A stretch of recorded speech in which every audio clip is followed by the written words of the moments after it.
Good morning. I'd like to thank everyone for coming out bright and early on a Thursday morning for our panel today. Our panel will be on Navy Vision from Training Systems Program Managers. I see some very familiar faces. I thank you for coming out. I see a couple of new people. So what I would like to do is, before I introduce the speakers, I would just like to take a few minutes to kind of go over the rules of engagement. First of all, public forum, so what I'm going to ask is that all the information please continue to be unclassified, public releasable type information.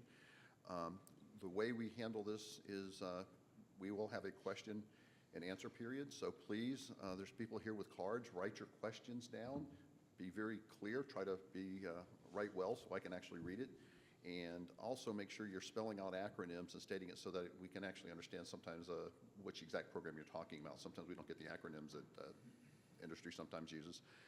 Some of the other issues is, so when you're going through this, one of the things is if there's multiple questions that are related, I may combine them and try to get the elements from all of them together, so I'll try to fuse those together. So what I will do is introduce each speaker, and then we'll go through, and they will have 10 to 15 minutes to kind of push what they want from their domain, and then we'll open up that floor for the questions with the card. So that's kind of the flow that we go through for this. And so what I would like to do is begin, and I'll start down with the left. Captain Schiffelbein is Program Manager, PMA 205, Training Systems, and he's rotary wing background and converted over to Engineering Duty Officer in 2015, so has an extensive program background in multiple programs, and so he'll be representing PMA 205 today. Captain Rogers will be joining us from the Career Training Continuum Program. And for those of you that don't know, that was RRL, and I'm still trying to say RRL every time I try to say that, so bear with me as I work through that. He has both fixed wing and rotary wing aircraft experience. He converted over to an aerospace engineering duty officer, and again has multiple assignments within the acquisition engineering community. And again, he is now up at PEO MLB and working the Career Training Continuum Program. And Captain Rohr will be joining us, or is joining us from the F-35 Joint Program Office, where he's the Program Manager for Training Systems there. And I call that little program, the F-35. He has an extensive background, starting off with nuclear reactor operator training, extensive background in aviation and maintenance training, and now program office experience at the JPO up at Crystal City. And Captain Betts, he is a F-18 pilot, again switched over to the acquisition side many years ago and has extensive experience, and to include F-35 experience in the JPO. He came to NOC TSD and worked that little program called RRL, now the Career Training Continuum Program, was our XO, is now our CO. So with that, I'd like to turn it over and have Captain Schiffelbein start off and lead. Hey, good morning, everyone. Number one, thank you for joining us this morning for this conversation and coming out. Just to talk a little bit about PMA 205 and just kind of give a thumbnail of where we are at and present some challenges that we're seeing right now. First of all, the vision that we have for the office is PMA 205 provides our forces an unfair lethal advantage in the battle space through superior all-domain preparation. Oh, sorry. I think that's really important. We talk a lot of times about training and making sure that pilots and aircrew and maintenance personnel are safe and come home safely. But my goal for the office in talking with them is really to make sure that when they get out in the battlefield, there's no question that they're going to be able to do that, right? Coming back home safe is table stakes. Being able to go out and be lethal. You know, in the military, our job is to kill people and break things, and make sure they can do that the best, fastest, efficient way possible is really important to us, and making sure that we're supporting that mission. And with SecWar's, movement to a war footing on acquisitions is something we talk about a lot. We do that through making sure that we can train in all environments. I'll talk about that here a little bit in a second too. But then that comes into the full spectrum, especially within PMA 205, right? We have aircraft systems, we have simulator systems, we have training systems, and we support that full spectrum all the way across. We may not have an aircraft or a platform, but we're literally in every single platform that is across the NAE, and we got to make sure that stuff's working right for them so they can get out there and do what they need to do. One of my major challenges that I've noticed coming in, especially at PMA 205, we tend to be the belly button across the NAE for a lot of this stuff. You start talking about JSE, you start talking about simulators, you talk about LVC. So we have multiple stakeholders, all the way from multiple NOCs to fleet forces who we work with very carefully. We also have multiple resource sponsors that we report to. So being able to create that community of training users and providers has been something I've been working on here a lot here recently, reaching out to make sure that we all get alignment and are moving in the same direction. PMA 205, like I said, covers a lot of different areas. One of the first one is Navy Marine Corps training systems, and that includes a whole spectrum of simulators. We've had some great successes here recently. On the Marine Corps side, we've been pushing out some mixed reality simulators also to Sinatra, so that's been a big win for us. But of course, even with a lot of our simulators, we're constantly dealing with DMS and obsolescence issues as we push forward. That also includes operator maintenance training systems.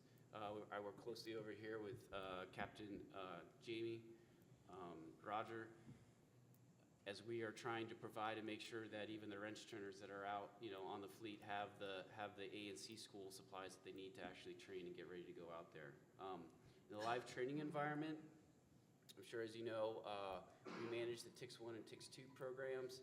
I'll just say real quick here as an early disclaimer, I'm sure a lot of you know we have a TICS 2 competition going on right now, so if you ask questions or something comes up, I may dodge or gracefully avoid it just because of that competition scenario right now. But even in the TICS realm, we're having some great successes right now. We're expecting to, and we're on track to fly TICS 2 encrypted TISB at the Air Wing Fallon event that's coming up in January. In addition, we're partnering with China Lake to also integrate OABs into those events out there, leveraging TICS 2, so that's been a great collaboration and really starting to prove out the value that TICS brings to the fight.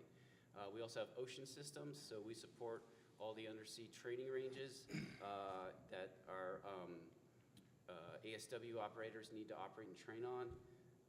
And we're also provide EW training resources to the fleet. We work very, very closely with fleet forces and N94 to make sure that those are up to date, modernized, integrated. That's another big push that we have right now. On the virtual integration training side, we provide distributed mission trainers and training. So think small form factor training devices. I know a lot of you are familiar and probably saw, things like the F-35 tubs that are out there. We also do that for F-18s. We have systems for E-2D as well. So getting those out, integrating those, supporting those for training at multiple locations. Our program office also supports the integrated training facility out at Fallon. We're in the process right now of moving that ecosystem to a JSE environment, so that's a big push for us.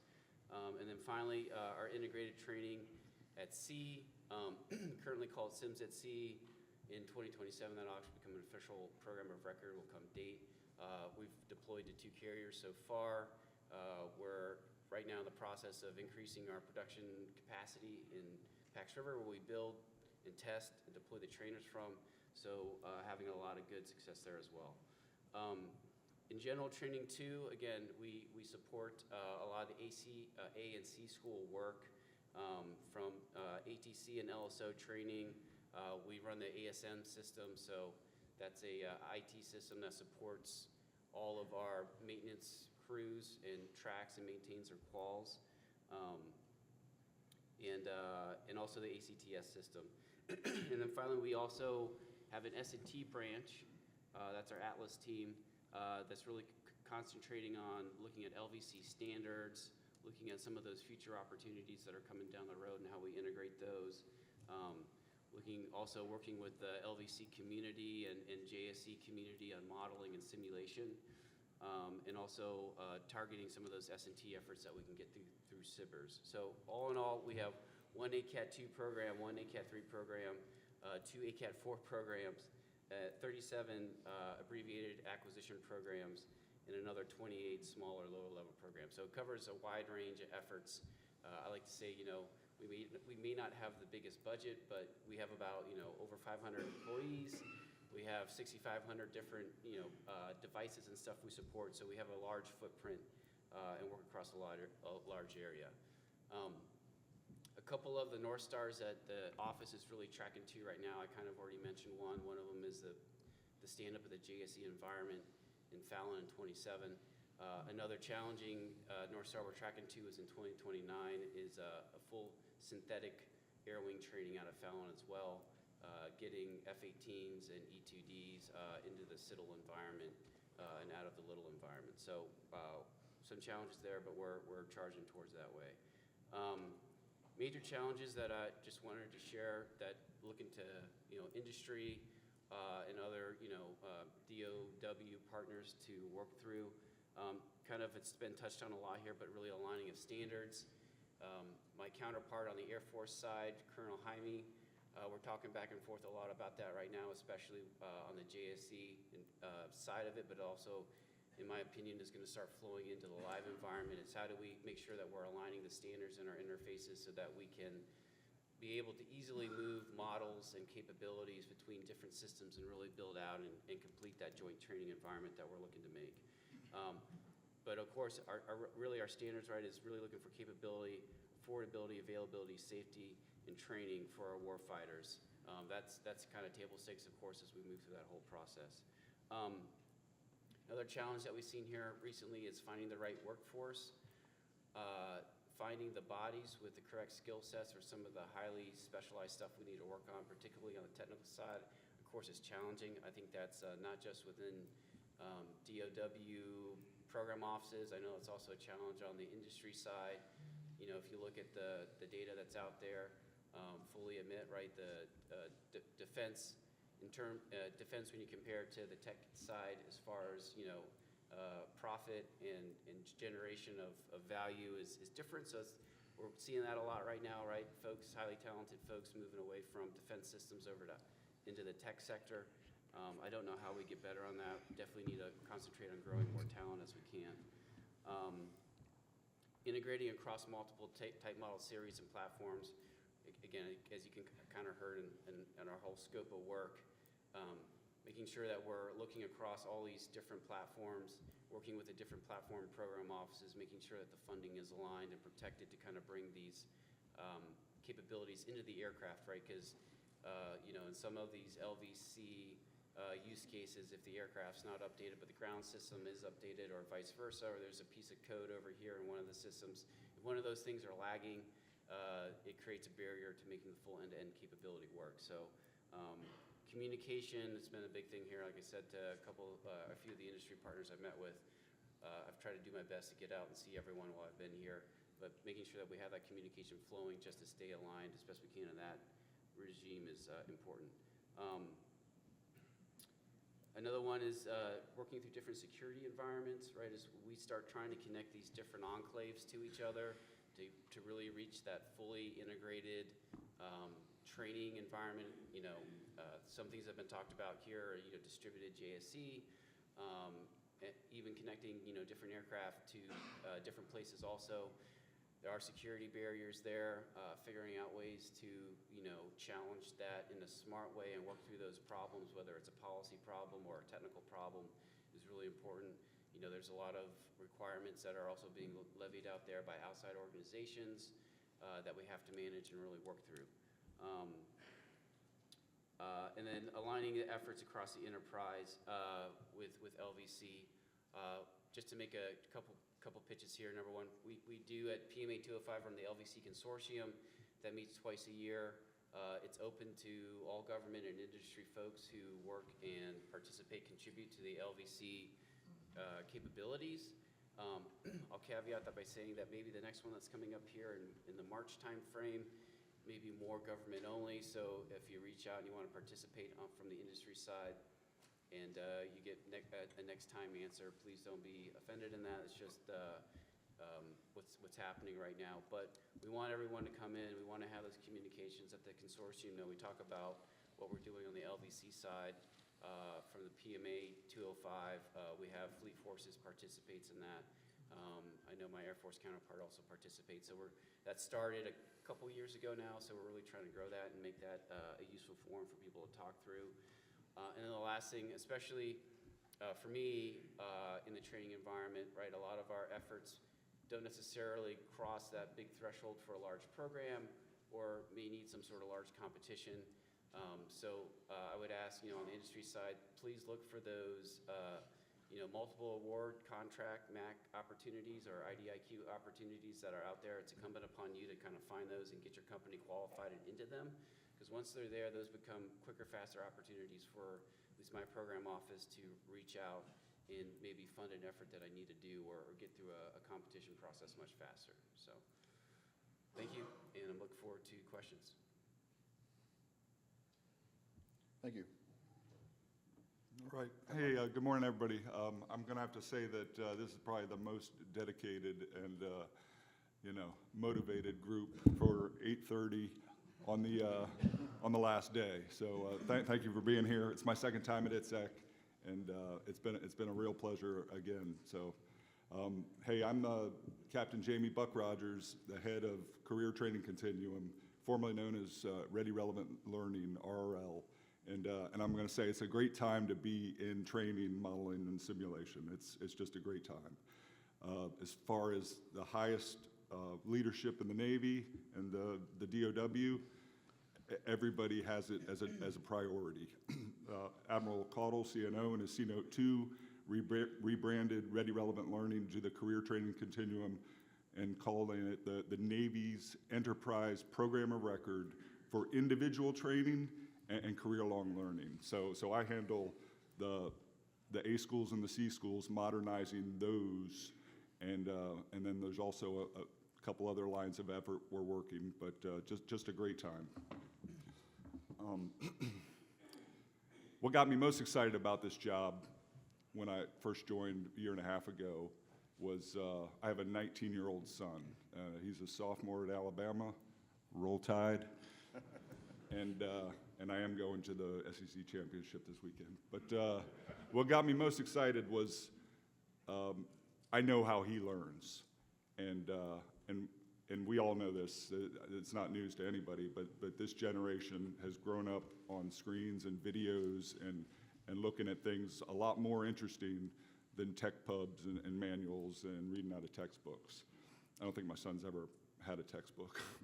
But so that got me most excited, and in our LOE, our second line of effort, modern delivery at the point of need, that's what got me excited about this, because essentially we're going to, moving forward, we're going to, one of the biggest efforts we have moving forward will be creating YouTube-like videos to deliver to sailors anywhere around the world at the point of need, so that they can work the hardest steps of something that they might not do regularly, or something that they just need a refresher on to see what right looks like and what's done.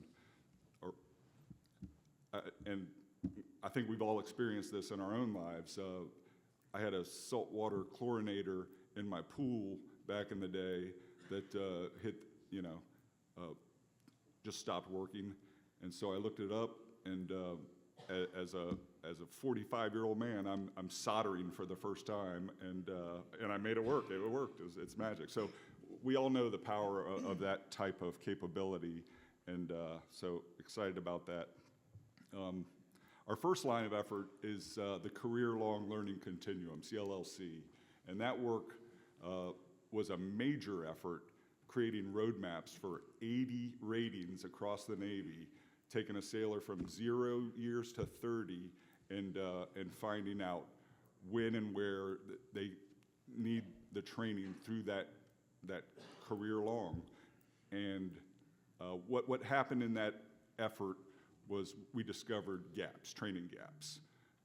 Something on the order of, and when you take sailor from the apprentice to the journeyman to the master level, at the apprentice level, we were asking sailors to do things that we weren't providing any training for, something on the order of like 40% of the tasks that an apprentice level sailor was tasked to do, just receive zero training. At the journeyman level, that went over 50%.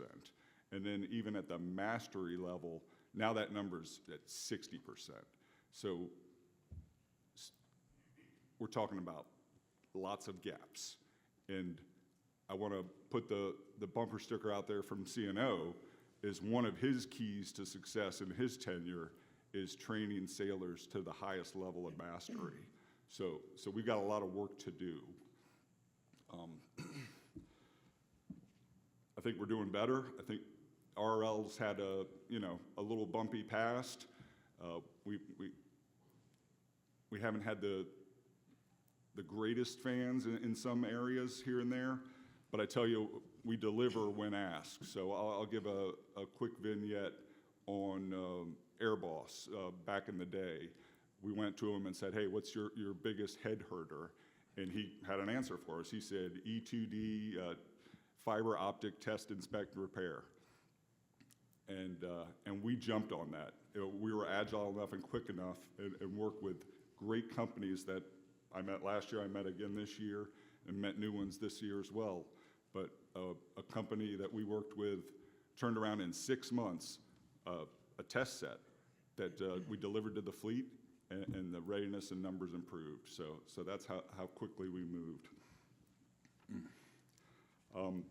My job is basically end-to-end integration across all the stovepipes. So I work with every TICOM, every training system program office. I'm hand in hand with fleet forces. And so we work to deliver modernized training. The modernizing the A schools and the C schools, accession modernization, that's nearly complete. We're about 70 or so percent complete with that effort. And then the big shift will be to address all those training gaps I discussed earlier. So that's the modern delivery at point of need. I think my biggest challenge is speed. When the program started, I think the first course we got through the pipeline took over 7 years. Unacceptable, like ridiculously unacceptable. And then that number started to shift down a little bit. We're at, a little bit over 5 years as the slope got better. And, but that's still unacceptable. We need to turn around stuff within, a year, 2 years at most. Excuse me. So speed. So we are getting faster.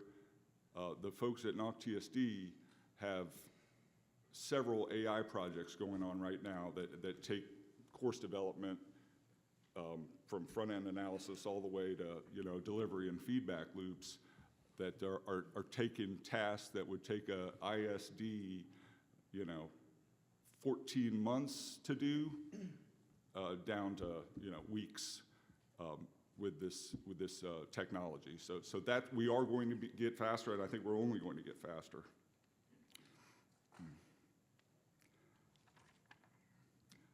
Pay attention to the unified endpoint solution out there that's going on right now. So what I don't need for sailors on a ship or in a helicopter is 15 different devices for every little task they do. So Big Navy, Big DOW is trying to come up with answers on what that device should look like or be. So when you're building your stuff, make sure it works to that end.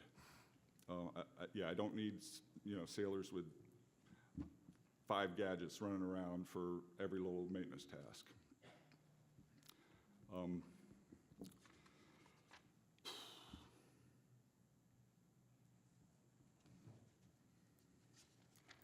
It's just great to be here. We've got budget challenges, so a lot of that modern delivery at point of need work, the CLLC COA addressal, that all shifted to the right. I have hopes, and hope shouldn't be a strategy, but I have hopes that we get restored and get money because it's such a high priority across the Navy and leadership, and we've got fans at the highest levels. So we hope to bring all that work back to the left and get sailors who are our main weapon system, the training that this nation deserves. It's good to be here and looking forward to questions. Thank you. Thank you, sir. Captain Ward. All right, good morning, everyone. Thanks for being here. Thanks for inviting me to come out. I really do appreciate it. My name is Captain Jim Rohr. I'm a maintenance guy, aviation maintenance duty officer. And, you know, as I was putting together thoughts about what I would talk today, you know, I had to look back at my vast program management experience, which is all of 1 year. I think of myself as the Happy Gilmore of program management. I'm really a hockey player that's forced to play golf. So I'm really a maintainer, really an operator guy that's forced to do program management at this point in my career. So yes, I'm the F-35 guy. 1/20th of my job is, our customer base is Navy. I have 20 customers, one of those is Navy. So I know this is a Navy forum, so I'm gonna try to tailor some of the talking points that I have directly towards my service, the United States Navy. So 3 areas that my team focuses on, divided up into 3 integrated planning teams: pilot training, LVC, and maintenance training. Pilot training. So in this day and age of pilot training, we're in the middle of a transformation. These guys sitting around me, when they first started flying, they flew in simulators where their job was basically learn how to fly the airplane, learn how to take off, learn how to deal with an emergency, and then not die coming home, right? That has totally changed, where we are really focused now on actual training for specific missions. And the reason for this, and I think this is really important in F-35, because it's not really the U.S. services that have kind of taken a hold of this yet. It's my partner nations and my FMS customers that have. And why is that? So I've got customers that will only ever have 40 aircraft or only ever have 20 aircraft, and they've got to last the whole entire life of that air vehicle. So the only way these customers are going to get relevant training to do specific mission work in an age where we're cannibalizing parts, we're down parts, where, you know, jet fuel costs money, maintenance man hours cost money. The only way we can really do that is through simulated training.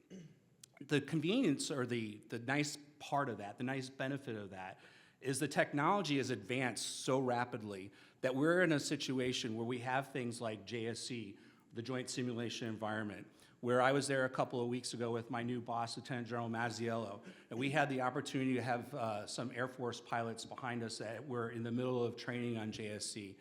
And their response when the general asked them, hey, what do you think of this? And they're like, this is the most incredible training I've ever been in, right? I have the ability to do things that I can't do in any other environment, even in an actual aircraft, because I don't have the range time, I don't have the real bad guys, I don't have all this stuff that I've got now in this simulated environment. So with that, right, my customers are certainly sitting here talking about, I still need a full mission sim. I need a full motion simulator where I have an out the window look and I can fly and do all those things within the dome.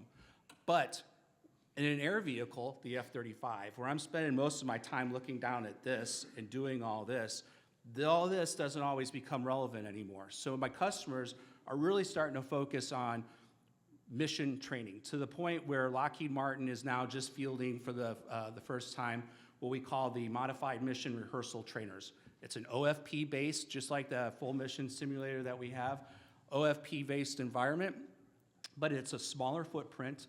My team's gonna work on trying to make it deployable, but it's a smaller footprint, costs less, and it's more designed towards a mission environment. So that way, I can do all the stuff that I need to do, the emergency procedures, takeoff, landing on the big thing, but I can have multiples, 10s, 20s of these MMRTs available that then I can train specific mission sets, reps and sets over and over again. The other one that we use a lot, that we are fielding, some of which to the Sims at Seas that Shifty was talking about, is what we call Phoenix. Phoenix is, there's a long acronym for it, but it's an F-35 trainer, again, smaller footprint, developed by the government, by NOC AD, costs a lot less, and you can use it, it's an emulated environment, so it's a non-OFP based environment, and it allows you, again, to go out and do things repetitively over and over and over again, find where you've made mistakes, go back, retrain, fix it, so that you can be capable to fight the fight when you need to fight. So that's pilot training. So, my 34-year-old daughter, When she got her learning permit, back when she was, 15, 16 years old, I said, okay, we're gonna go over a couple of things before we get you behind the wheel and you start driving, before we get you out on the road, start driving down the road. She looked at me, and without missing a beat, in all honesty, she said, I already know how to drive. I'm like, really? She goes, well, yeah, I've been playing Xbox, racing games on Xbox for years. How hard can it be? And I'm like, okay, you're in for a big surprise. So LVC is that big surprise, right? You could sit down in a simulator all day long and practice it and get that kind of realism, and maybe even get some, adrenaline rolling because you're facing threats that your mind now thinks are real.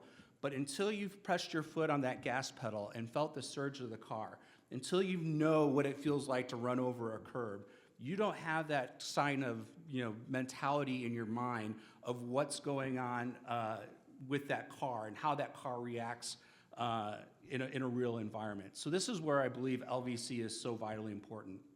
And this is a tie-in back to the Navy, because it's the Navy, of all people, that are pushing the LVC within my community right now.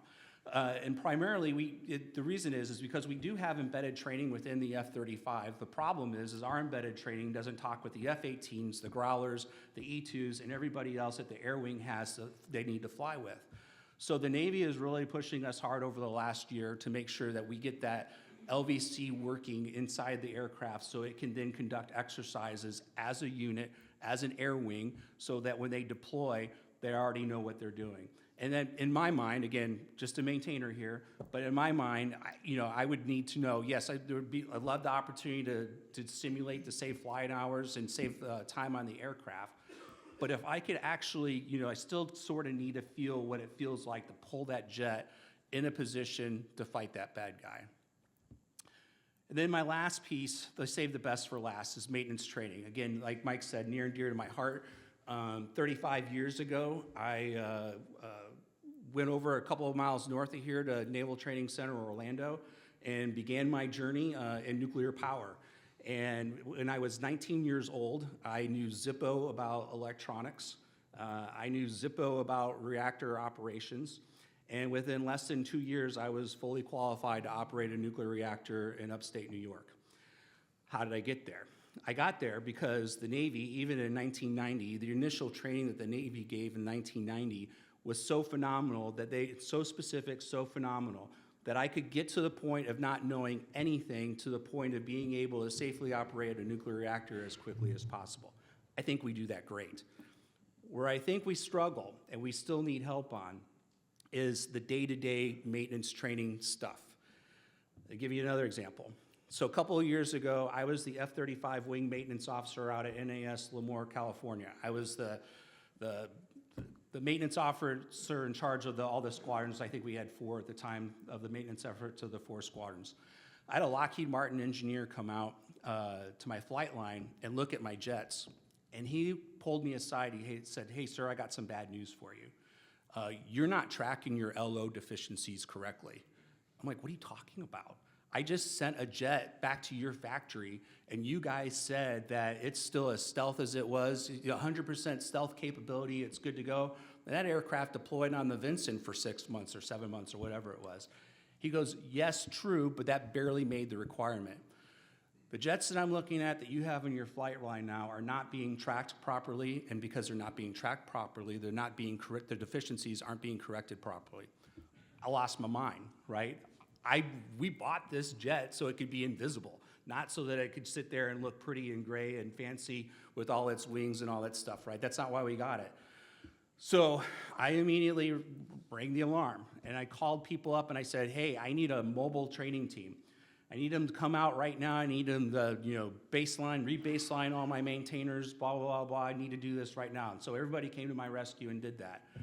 But then my brain started thinking, like, okay, how did we get here, and how do we prevent this from happening again? Because that's really the important part of this. How do I learn from the mistake that I just made, or we just made as a service? And what I realized was, over time, is that, I go to school and I learn how to do things, by the textbook the way it is, and then I get to the fleet and I'm looking at the guys to the left or the right of me that have been doing this for a while, and they're like, okay, this is how we really do it. And it's not because they're trying to, do something wrong or they're trying to do something malicious. They're just trying to get the job done the best they know how. So it's that, on-the-job training kind of deficiencies, where discrepancies, where, this is the right path, and I take a little bit of deviation here, and a little bit of deviation there, and a little bit of deviation there, unintentionally. And then what happens is now I've got a jet that's down for LO, low observable, and I don't even know it. And that's a huge problem. So maintainers, we wait a lot, right? We spend a lot of time waiting. In the Navy, you might have heard it before, hurry up and wait. So I'm waiting on a part, I'm waiting on support equipment, I'm waiting on a spot, I'm waiting on a pilot. I'm waiting on something every day, right? Why can't I have something that I can pull out of the back of my pocket, whether it's a mobile device, something, a simulation, throw on a set of goggles that I could rehearse some training things while I'm waiting, and then when it's time for me to go back to work, I can pull all that stuff off and go right into work again. And I'll give it a great example. I just noticed these two gentlemen sitting over here to my right. We did a demo together with a company out on the floor on Tuesday. Wore the goggles, and it was one of the things they had you do was fight a fire in the shipboard environment, right? This is something I've, as a carrier air wing, or as a carrier sailor, I've practiced this many times. And so while I could sit there and I could pick out discrepancies like, well, that's not a real phone that we would use, and that's not a real fire alarm that we would use, and this doesn't look right, and that doesn't look right. The whole genesis, though, the whole idea of it made sense. I'm gonna go identify a fire, determine if I can fight the fire or not, call back and let somebody know that there's a fire and or ask for help, and then go fight the fire and then carry out any other actions that I need to carry out. That's the basis. Why can't we do that for our maintainers, whether it's specifics to what they're working on or general maintenance practices, during the time that they're waiting. So that's where I think we need to progress in the future with maintenance training. I've talked a lot. I really look forward to your questions. That's probably the most fun part of this whole event. So hopefully you're throwing up some wing dingers, and look forward to hearing what you've got. Thanks. Captain Betts. Thanks, Bubbles. I also appreciate you fitting wing dingers into your opening statement. First off, thanks to NTSA. It has been a ridiculous couple of weeks to get up to ITSEC, and so just a big shout out to the NTSA team for making this happen. Thank you also to the panelists. I know that from a Navy and traveling perspective, everything was, to say last minute, would be gracious, right? So thanks to the three of you for actually making the effort to get down here. Very much appreciated. And then finally, thank you to the audience for you guys coming out here. I think Buck mentioned it, everybody coming out here at 8:30. You guys are either super bored or never went to bed last night. So it is day 4 of ITSEC, and so I appreciate everyone still being here, and I also appreciate the fact that we're all sitting. All the ITSEC veterans will tell you to sit when you get the chance, so definitely do that. I am in an, excuse me, I am in an interesting position up here.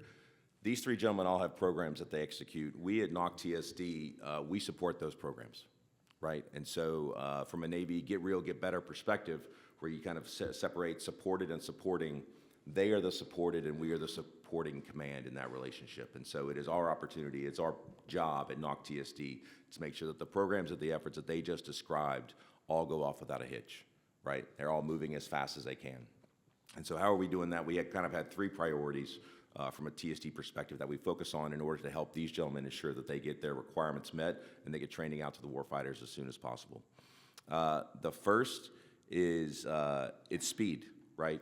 For those of you who've been here all week, you heard it at the keynote speeches, you heard it in the industry speeches, you've heard everybody stress speed, right? We must go faster, we must deliver things faster, we have to shorten the timeline from flash to bang. I will tell you that I've been doing the acquisition gig for 15 years. I don't just play one on TV, right? This is my job, believe it or not. And it is an exciting time to be an acquisition professional. A lot of the acquisition reform that we kind of tout every 5 or 6 years, or new administrations, things like that, those things are actually happening, right? And so we've been kind of given carte blanche, I won't say to steal. When you say steal in front of the PCOs and the lawyers, they get very unhappy. But we have been given carte blanche to kind of rewrite the processes and go fast, do weird things, and move quickly. How are we going to do that? We're going to start executing our non-FAR-based authorities as often as possible. For those of you familiar with the Orlando ecosystem, we have Tech Grove down here. It's part of the old Naval X architecture and structure that the Navy had through ONR. That is kind of moving away, and the Navy is standing up its Rapid Capabilities Office, situated under Vice Admiral Okano as the Principal Military Deputy for RD&A. And so we are working with that team to figure out how we can keep our people, our processes, and the relationships that we've built down here with our tech bridge. How can we integrate those into the RCO architecture and keep going, if not move faster? And so you can expect from us a lot more non-FAR-based activities in order to get things out to the warfighter faster.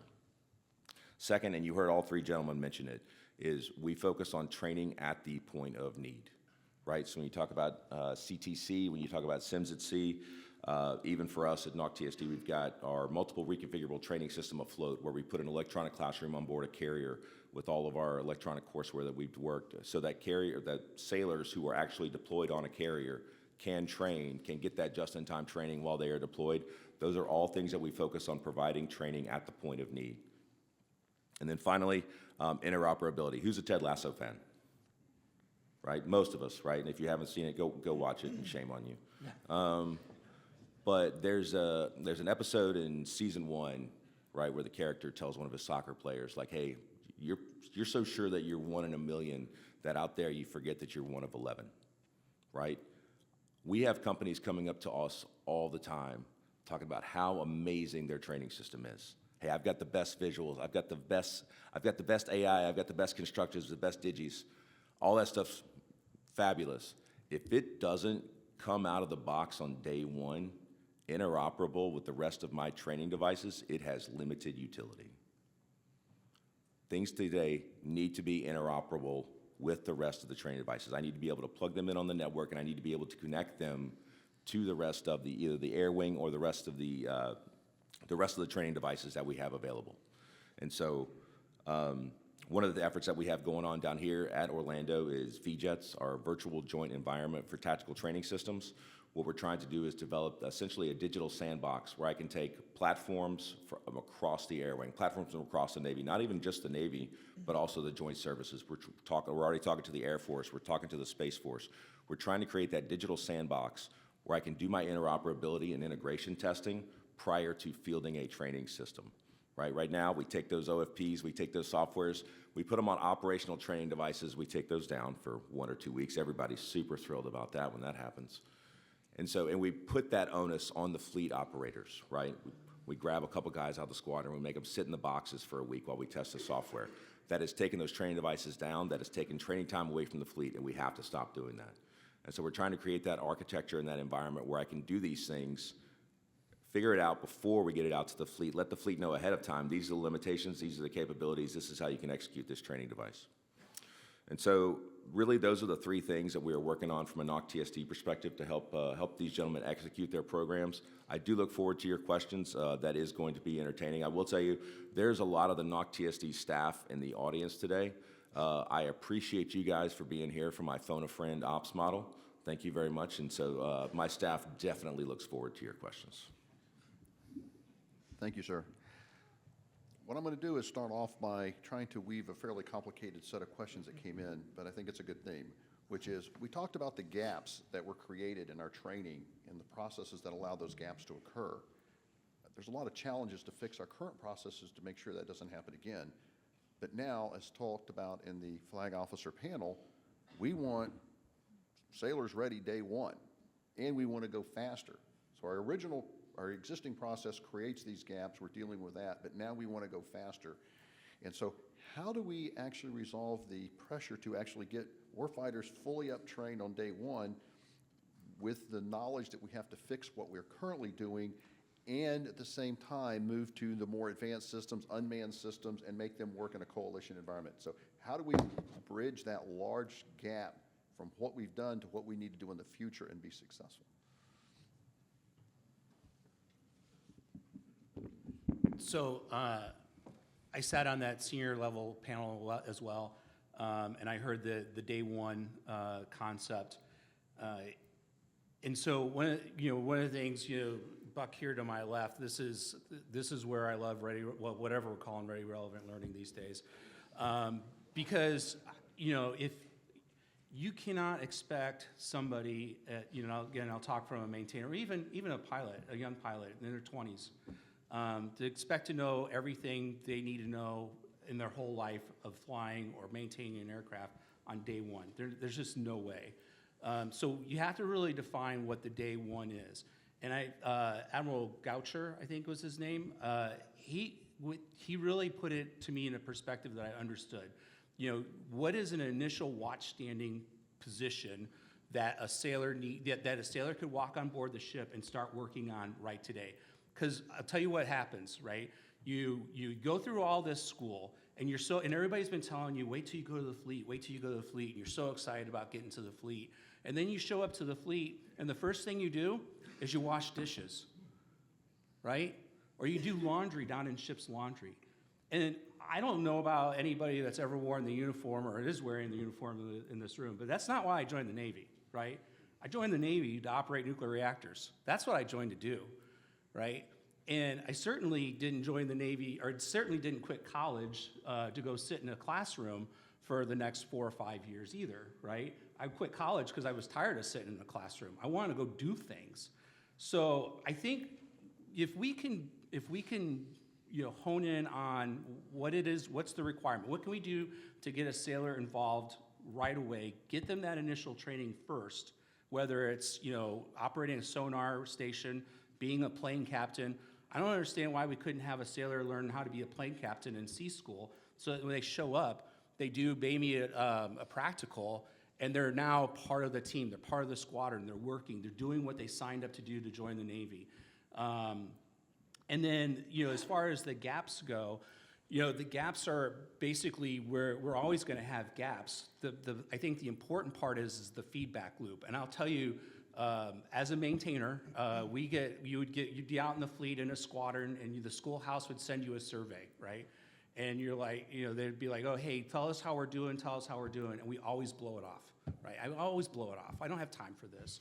So I'm at fault, right? If there's gaps, it's my fault because I'm not given the feedback. I can't expect an instructor in Pensacola to know where my weak areas are in Lemoore if I never tell them what's wrong. So it's a two-way street here to make sure that we are focusing on what we need to focus on. And then it goes back to what Fatty B was mentioning with the agility. You tie in the agility to be able to make those changes on the fly. Because the other frustrating thing sitting in the fleet is, well, I could tell you what's wrong, but it's going to take you 3 years to change your curriculum before you make it right. So. Yeah, no, sorry, I'm just being close enough to the mic. I think it's a very interesting question. I think from a bigger picture look, especially in the last 10 years, right, our weapon systems and how they interact and how we prosecute problems, and I'll say even from maintainers all the way up to air crew, has evolved a lot, has gotten much more complex. And there's that old adage, right, the first thing that gets caved out of a program is the training money, right? Because I gotta get the aircraft out there, so we'll push the training off to the side. My feeling, and I've only been in the job a short time, but looking at it, and also being in other program offices and seeing this happen at times, right, is the enterprise is coming to the realization that we can't do business like that anymore, right? If you deliver an exquisite system out there, but you don't deliver the necessary training to figure out how to operate and work that system, you're broken, right? Because, guys, in some circumstances, like on the maintenance side, I'm working really closely over here with Jamie right now, trying to figure out an 860 problem on the maintenance side, right? But that stuff's been caved out for so long, and now we have a training gap that we're trying to catch up on, right? And so those training gaps, I think, become more acute, especially as we move into the future here. So I would say, like, right now, the way that we're trying to get after that problem is as I kind of stated earlier, is creating that community of users, increasing that alignment in discussion points, right? Working with my program offices, working with the resource sponsors, trying to highlight some of these issues. We're working with some folks to do some studies to identify some of those gaps within the current system too, so that we can get after those and present those to the resource sponsors. Say, hey, here are the gaps that you have right now that you need to go fix. to make this system as effective as you know you want it and you need it as we move forward. And also trying to push out some of those niche capabilities to the strategic locations as fast as we can. You know, I spoke about earlier some of the work that we're doing out at Fallon, with Top Gun and Havoc, trying to push out some of those early-ish capabilities, or integrating in other services capabilities that bring value into where we get some of that cutting-edge training done for those fleet operators before they go over the horizon. So I think it's going to be kind of a large effort to kind of pull all that back in, but you know, we had one program office where we had an effort going on and, you know, found out that some of our money that the resource sponsor gave to them to do our work was at risk for some reason, and so I had a conversation with that program manager. Our stuff is a priority to him too, because he realizes the value of it going forward, and he was, you know, able to make sure that things were protected. But making sure that we're having those conversations and sharing that larger picture of how all this stuff feeds together, I think is important. When I joined the Navy out of college, I didn't know the first thing about flying. And from the first time I touched an aircraft and flew with an instructor, within less than a month and 13 flights, I was taking that aircraft out by myself. That's amazing and world-class training. We know the gaps. That was the foundation of the CLLC work, Career-Long Learning Continuum. We know where all the gaps are, and yes, there'll be more gaps and new gaps as things evolve and change, but we work hand in glove with Vice Admiral Goucher and his team in submarines, and we're big fans of Day One Ready Sailor. But as Bubbles mentioned, I didn't need to know how to fire a Hellfire missile in that first month of flying. That'd be later. So we deliver, and we are delivering world-class modernized training to sailors to get them as capable and as ready as possible. And where it makes sense, and believe me, speed and the Department of War and the CNO has said, we're going to base our career training continuum on the work done by submarines and surface. So we're embracing that model, and I'm very much looking forward to it. Thank you. There's a question regarding JSE, which is Joint Synthetic Environment, for those of you that are not familiar with that acronym, and it's been briefed several times here at ITSEC. So what are the panel's thoughts on the differing needs, near-term and long-term, of JSE between the services as we move forward, and its ability to be used to support embedded training for other platforms?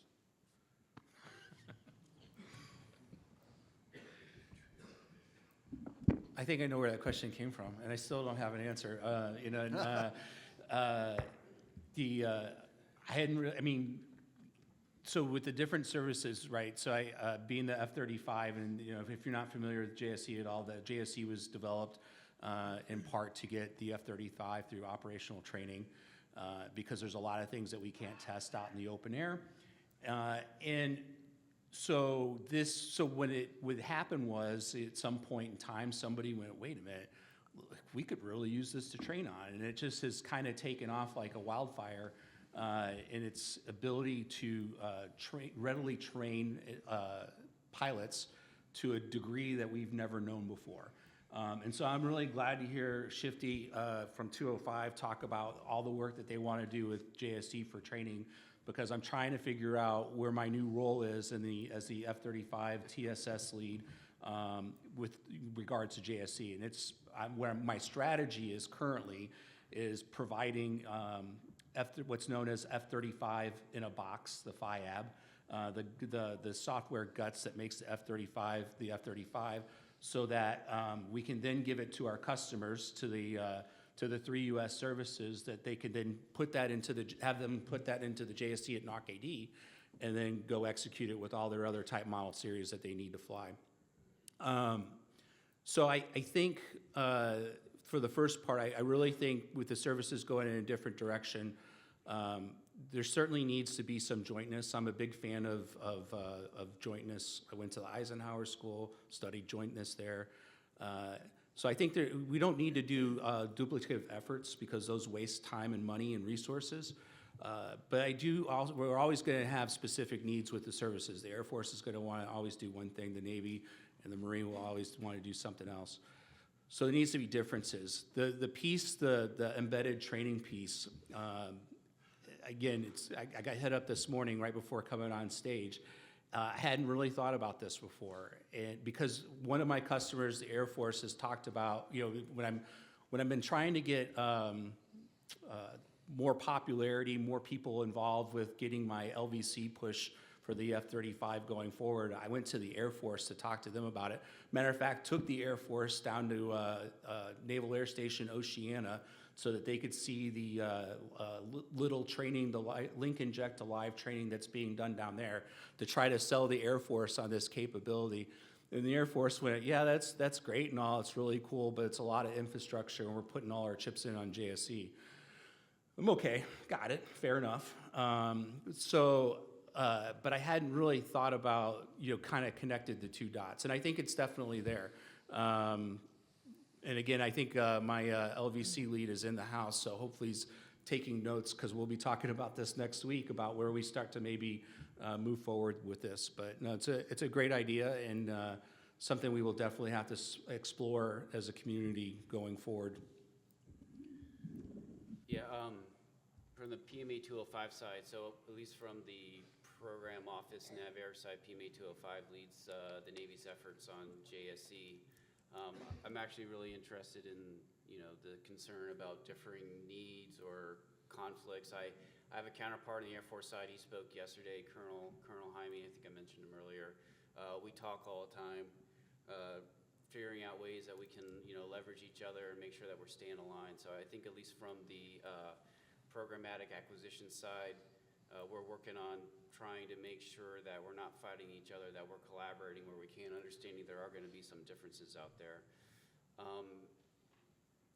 And as far as pushing, at least from my perspective, and this is just Shifty speaking, I am really looking at pushing the JSE environment, right? JSE is not like it's not like a box you deliver, right? It's an environment that's made up of certain components. Figuring out how we can use that, where we can use that, where we can make what we call light instantiations of a JSE, so it's not the full suite of stuff, but it's enough stuff to get done what we need to get done. Really looking into that and seeing what flexibility within that system of systems we can leverage. I think embedded training is a great one. So I'm the thorn in Bubble's side right now about getting little into F-35. Again, the Navy has really pushed forward with LVC. And I think LVC, there's all kinds of elements in it other than just readiness, right? One of the biggest ones with LVC that the fleet really sees is if we can fly with synthetic adversaries on the range, I don't have to fly a bunch of adversary aircraft, Yep. right? Or, some of the other things that I've just started exploring with the team is if we can connect the JSE to a live environment, right? If gals are going out for an exercise and an aircraft goes down on the chocks, well, they can go jump in the JSE in a tub and go fly the exercise with the rest of the aircraft, right? So I think there's a lot of capability out there. Figuring out how we can do that in a cheap, safe, secure way is really the challenge that I've been challenging my team here to really start looking at, to figure out where we can go, because as we're fighting these joint forces and as we're integrating new aircraft into the fleet, it's just going to, going back to the complexity comment I made earlier, it's just going to continue. So we need to figure out a way to get ahead of that problem. Thank you. This next question is actually kind of interesting because we actually had some discussions beforehand on this exact issue. But with all the changes in DoD policy, specifically the JSID's process and all the changes in that, kind of the two-part question: what is the impacts that we're seeing and how that might change over time? And then how do we pivot our workforce to actually understand this new process that's completely changing the way we do acquisition? I'll jump on that grenade. To the first part of the question, which is, hey, how are we, or how is the JSID's process and the potential dissolution of that going to affect how we conduct acquisition operations? We don't know, right? We're still trying to figure it out. It's just as new for us as it is for everybody else who found out about it all at the same time. And so as an acquisition workforce, we're trying to figure out what that means for us in the day-to-day execution of our activities. It's an unsatisfying answer, but right now it's the truth. What was the second part? JSIDS, what does it mean to our day-to-day work now and what it may mean in the future, but also how do we retrain an entire workforce and infrastructure to a completely different way of doing business? One day at a time.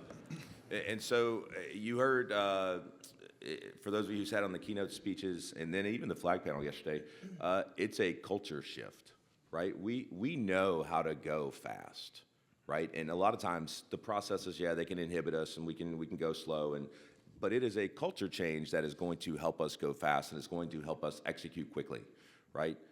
A lot of times the processes now allow us to go fast, but if I have a compliance mindset and I say, hey, I've got to hit every box in this going down, it's going to take time, right? But if I change that mindset and I say, okay, I don't have to, this is just a guideline, this is a starting point to deviate from, right? Now I can go fast, now I can do things quickly. And so it is a culture shift that is going to help us on the acquisition side impart that to the workforce and say, no, we are going to go fast, right? We have been given the authorities and the opportunity to rework the acquisition processes and bend them to our will, and we need to take the opportunity to do that. That's my take on it. And I think that's a good point, Fatty, because, thinking through, there's really kind of three legs in the whole acquisition process, right? We've got the requirements, we have the funding, and then we have the actual execution. So, JSITS is kind of really getting after the requirements part of the process. I'm with Fatty, like, I don't know what's gonna happen yet. We're looking to see how that would streamline stuff. I think from a selfish perspective, a lot of that streamlining is actually happening through the Pentagon and their processes in some ways, right? So speeding that through, the various levels at the Pentagon would definitely help in all kinds of different levels. One of the examples that Mr. Merritt mentioned when we were talking earlier is the reforms for DOT&E that occurred soon after the new SEC org took over. I don't know if any of y'all were tracking that one, but the funding part is another really important one. There's also conversations that are going across the news right now as far as how do we make money more flexible? How do we make there's different use cases that are within acquisitions right now where is there colorless money examples so we can move money between things easier within a program? Part of that too that feeds into it a little bit is the portfolio acquisition executive model that's been talked about a little bit on how that would change how large chunks of acquisition programs are managed and looked at. And then there's really the execution part. How can we get on contract faster once there's, once the money's there and the requirements are there, how do we get on contract faster and go faster in that regime? Kind of touching back to one of my opening comments, one of those levers, right, that we have right now to pull, especially with industry, is some of those large multi-award contracts and IDIQ contracts where we can get on contract faster when we have those requirements. So, so more to come. We're feeding up input where we can, up the chain on the acquisition side, I know. But yeah, so wait and see what happens. So. We need outcomes, and we need them at speed, and we need a ready fleet to defend this nation. And if you're paying attention, the rule books are being rewrote as we speak, as we sit here right now. So through collaboration, you industry, talk to us. Tell us what processes are slowing you down. Secretary of War said, we'll get rid of every board, every process that doesn't add value. So tell us what we can do to go faster. And Fatty mentioned it, but we'll do non-FAR. My contracts are such that through NOC-TSD, we do a lot of 8A and SIBR work. We can move with speed. So tell us, work with us, collaborate. Thank you. I've got two questions, and it's interesting because they go to the fundamentally same issue. One deals with courseware and content, and the other goes to LVC and big L, little VC, big L. But the question is really kind of simple. It's all about the money, and high fidelity can become very expensive. So how are we going to start grounding the human performance aspect of the learning objectives and what is the appropriate amount of affordability we can drive into these systems, whether it be live virtual constructive or down to courseware. How do we make sure we're tempering that with the learning objectives and the actual human performance aspect, and not just chasing technology shiny pennies? Yeah, I mean, from at least from the aircrew training perspective, right? We are building kind of as Bubbles alluded to, right? We have different levels of fidelity trainer for F-35s. You know, everything from, you know, a full dome to just flat panels, to a computer just sitting in front of a computer.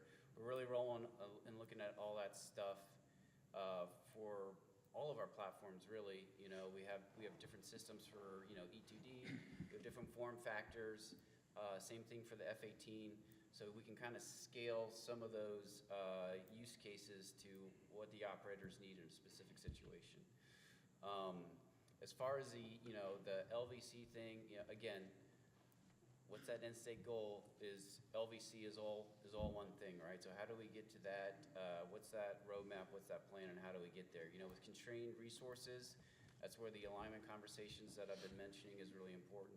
You know, making sure that as a community, we're targeting what's that biggest rock that will bring the best value to us, so that we can all concentrate and get that one done, right? So instead of being very distributed and running in a bunch of different directions, you know, we had the explosion a while back with LVC and some of its capabilities and what it can provide, and I kind of feel like now we're trying to guide all those lines of effort kind of in a focused way to make sure, you know, let's target this, let's deliver this, and then let's move on to the next thing, deliver that, so that we're you know, in a smart way, incrementally, in an accelerated way too, bringing that capability out so that we just don't have a diffuse effort all over the place. So there's my wing dinger. Thanks, whoever wrote that question. So, yeah, one of the things that I was thinking about while Shifty was talking was, you know, Mr. Bailey spoke, you know, keynote speech, and he talked about, you know, the 85%, and then, you know, the grades that we gave ourselves, you know, a C in cost, a D, DF in in schedule, and then but an A+ in performance. And so, you know, I started thinking about that over the last couple of days with my little bit of business training that I've had. And, you know, at an 85, you know, from an 85% to 100% solution, how much money are we wasting? What's the diminishing value on your return that we are wasting to get to that 100%? Not only just a matter of just dollars, but also in time as well in the schedule. And so I think, you know, as I started thinking about that, I go back again to the demo that I did on Tuesday. And if I know going in that this is only an 85% and it's going to meet these learning objectives and it's not going to meet everything that I want, okay, at least I go into understanding that I'm not expecting, you know, Avatar, and instead I'm getting Tilt-A-Whirl at the carnival, right? So with that going in mind, and I realize that, I can then set my own expectation as an operator of what I'm supposed to be getting out of this training. And because the point is, you know, we've been talking, you know, we talk about speed. Sure, we need speed. But we also, we have to make sure that we articulate that to get you the speed that you want and desire, there's going to be a little bit of stuff that you're not going to get. There's going to be 15% of those things that are not going to happen. So I think it's a matter of open, honest communication, not only, again, with our customer, the warfighter, but with our partner on the industry as well, that, you know, the other thing when I heard, well, I'm only going to get to 85%, I just cringed as a human being, right? Because I didn't get to where I am in life by only doing 85% of my effort, right? I've gone 100, 110%, whatever. And so when I hear we're going to roll it back down to 85%, I'm going, ah! But if it means getting something that's workable today versus, you know, getting something that's perfect 3 years from now, then yeah, absolutely, let's get it out there today. I feel like this question was written by one of our research psychologists who's angry with us and wants to kind of put the 06s on the spot. So I'll try to make sure I get the answer correct. It all goes back to the learning objectives and what you're trying to train to, right? And so if I'm trying to train a very easy task, if I'm just trying to change a light bulb in a room, hey, that's a pretty easy task. I probably don't need an advanced interactive courseware for changing a light bulb, right? I can do that very quickly and make sure that person's good very rapidly. It doesn't need to be fully virtual in a headset with haptic gloves and things like that. Now, if I want that person to change that same light bulb while standing on a stool with mortar rounds going off and doing differential equations in the other hand, okay, we're gonna need to practice that one a little bit in order to get you decently compliant on it. And so it comes back to, what are you trying to train to? What task are you trying to train to? And so at TSD, we've got an army of instructional system design folks and research psychologists. They keep us in line when it comes to training tasks and, hey, what type of interactive courseware or what type of media do you need to train to those tasks? But a lot of times what we get from our customers, and this is not a spear, it's just, it's my opinion, my perspective, that way I can caveat it and say whatever I want, is we get a lot of like, I need more virtual reality, I need more augmented reality, right? And what you've seen this year, I need more AI, right? Like it's MSG and I can just sprinkle it on everything and make it better. Like, no, that's not it, right? And it's the same with interactive courseware, it's the same with interactive technology. Hey, what task are you trying to train to? Start there and let that drive everything else. If you try to take I've got to have it as interactive as possible and then retrofit the learning into that, you're always going to end up super expensive and taking way longer than you need to just to change a light bulb. So what you're saying is I don't need a Ferrari to go to Publix. I just need the Kia. But it'd be nice to have. It would be nice to have, yeah. I'll just add real quickly that, again, and understand that I'm individual training, like not even day one sailor, I'm day one 18-year-old off the street.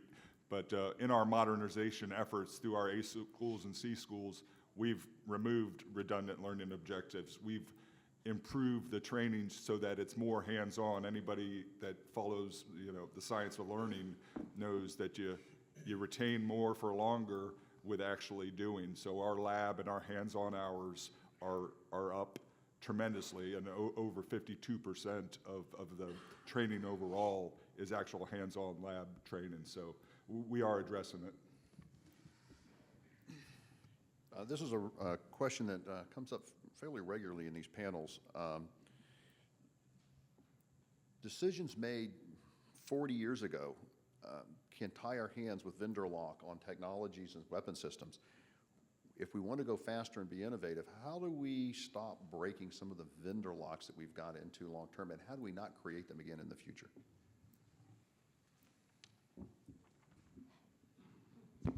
I'll go first.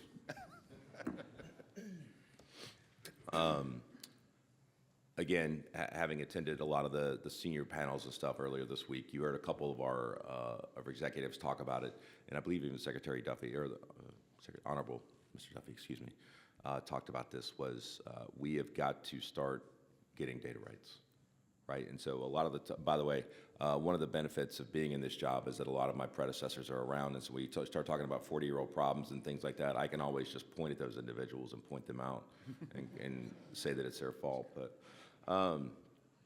one of the things that we are working on in the government as a whole is working to get data rights in order to prevent vendor lock, right? We have been instructed by our bosses, hey, go faster, be competitive, go cheaper. In order to do that as a government, I've got to have the data rights so that I can compete any effort with any supplier. Right now, we don't have that for a lot of our stuff, right? And for a lot of you folks in the room, I get deliverables from you every day marked proprietary for cost data, for schedules, for things that aren't proprietary, right? And so you're gonna see our team pushing back on that.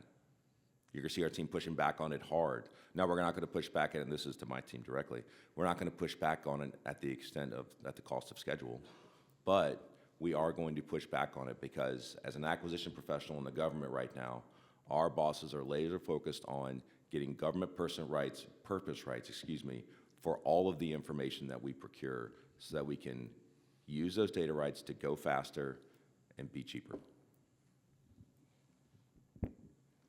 Follow that.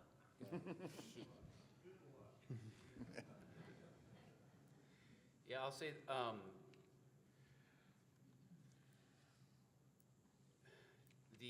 as we talk about things like expanding the industrial base, increasing competition, going faster, nominally maybe going cheaper,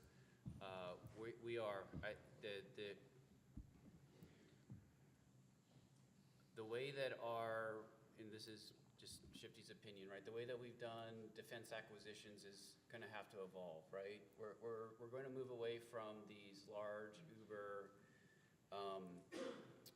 awarded programs, the ones that 40 years ago, where whoever won is going to have, this program for the next 40 years. We're going to change into where we're utilizing some, open system architectures, data rights, things like that. I think that's going to move into a environment where there's going to be much more competition, much more opportunities for business and to win, right? So it's going to be a shift. We'll see what happens. It's just kind of a prediction of mindset. But we're moving from where a company's cash flow predictions are going to be based off of winning that big program, and they're going to live on that for the next however long, right? To where we're going to have much more opportunities to compete and win and earn money. It's going to be a shift, and it's going to maybe be broken down at lower levels, but it's going to be painful because it's going to be a complete environmental shift in how we do business. But it's kind of where I feel like things are going. I'm going to play devil's advocate for a second. And I'm going to say, to my industry friends, I know you need to make money, right? I need you to make money. I have a 401k that, needs you to make money.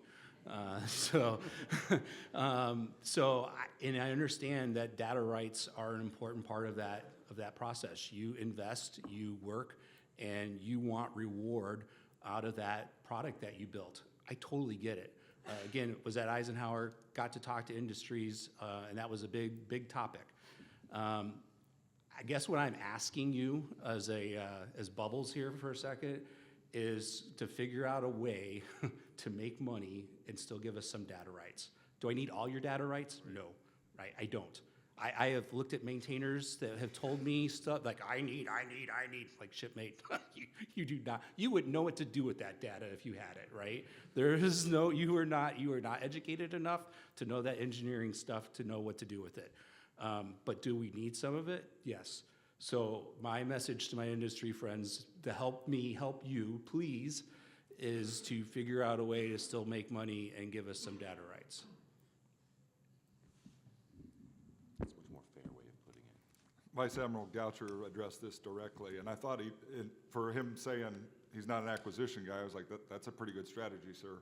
But he's like, when I buy this, I want to be able to 3D print it when you go out of business.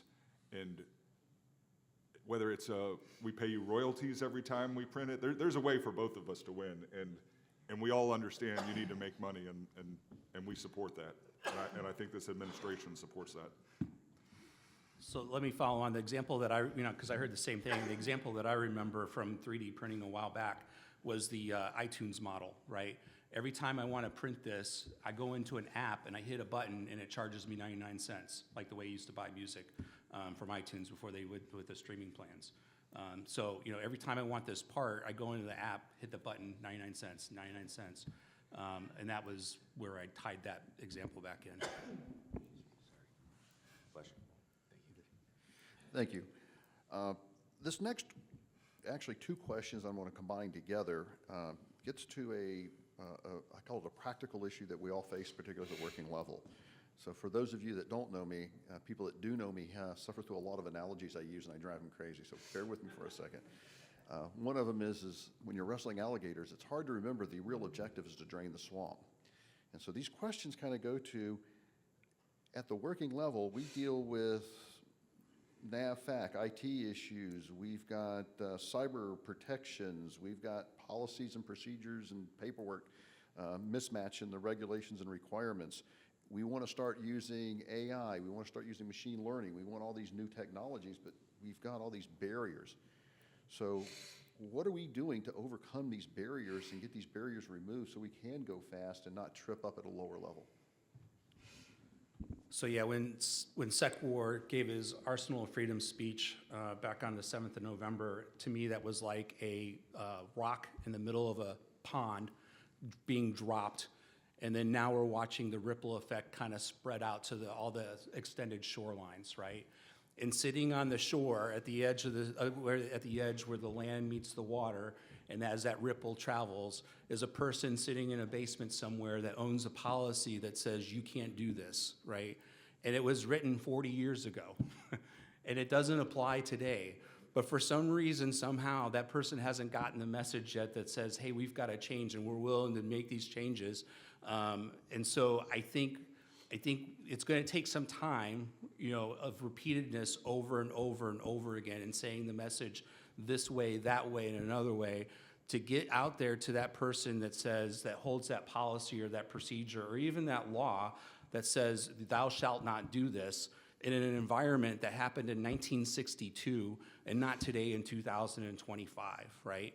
And they're passionate. Those people that are holding these policies and stuff, they're passionate and they mean well. But the times have changed. We're evolving and we're moving forward. And if you can't figure it out, what's going to happen is we're going to politely ask you to go do something else. We just have to continue. We have to move forward. We have to evolve. My favorite thought, and I think about this all the time. Back when I was a kid, the Amazon of the day was Sears, right? You could go to that Sears catalog and you could buy anything you wanted. Tell me where there's a Sears now. They didn't evolve, they didn't change, they didn't move on. They stuck to their guns with the things that they thought continued to make them well, and it didn't work out for them. I do not want to be Sears. Yes? I'll say at a very practical level, right? Talking with the folks in my office, it's that mentality, and it's probably heard it from a bunch of different places, but moving from the no becauses to the yes ifs, right? Really working and figuring out where those barriers are in the acquisition process, finding out what those yes ifs, because those yes ifs are usually where those barriers, that Bubbles is referring to, and then really enabling that communication up the chain as we talk in the Navy, right? Get real, get better, the elevation of barriers, right? Elevating that stuff up to the FOGO level where they can,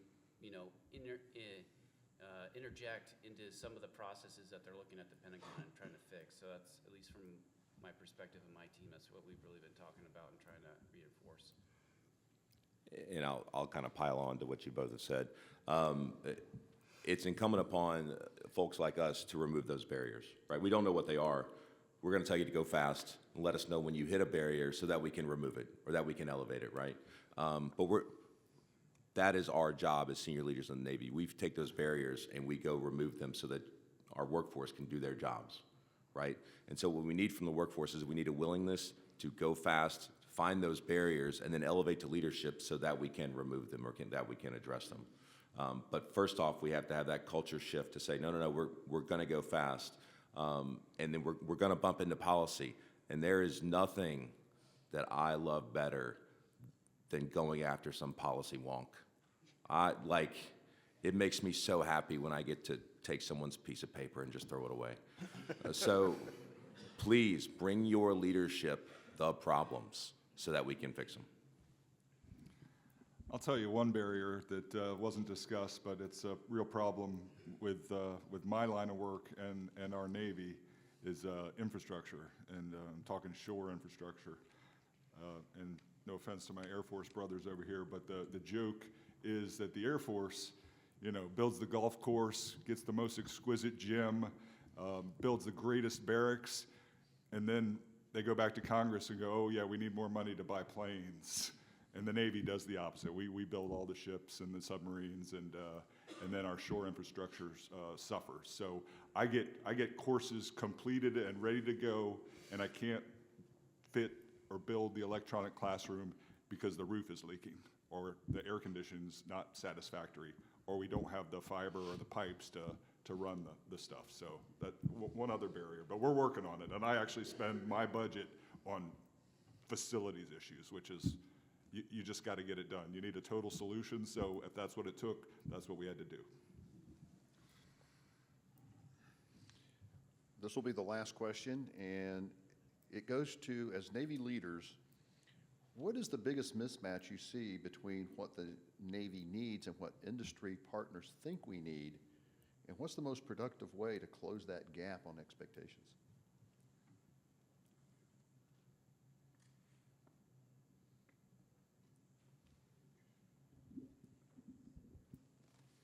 That's a great question, as evidenced by the silence.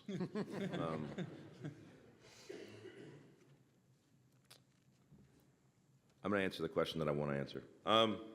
No, so one of the things that that we still struggle with, right, and I think all three gentlemen up here would agree with me, from a Navy perspective, one of our biggest head hurters still to this day, and I've been, when I first started flying airplanes back in 2000, God, that was a long time ago.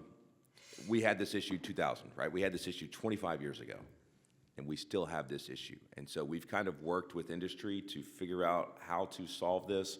I've seen multiple proposals on this. I've seen multiple efforts to try to fix this, and we still have not gotten any better at concurrency.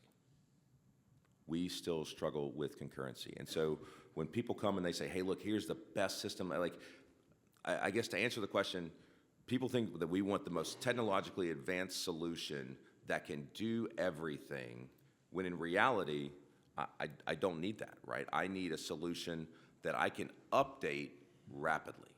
I need a solution that I can take and say, hey, instead of being 24 months behind on the OFP, right?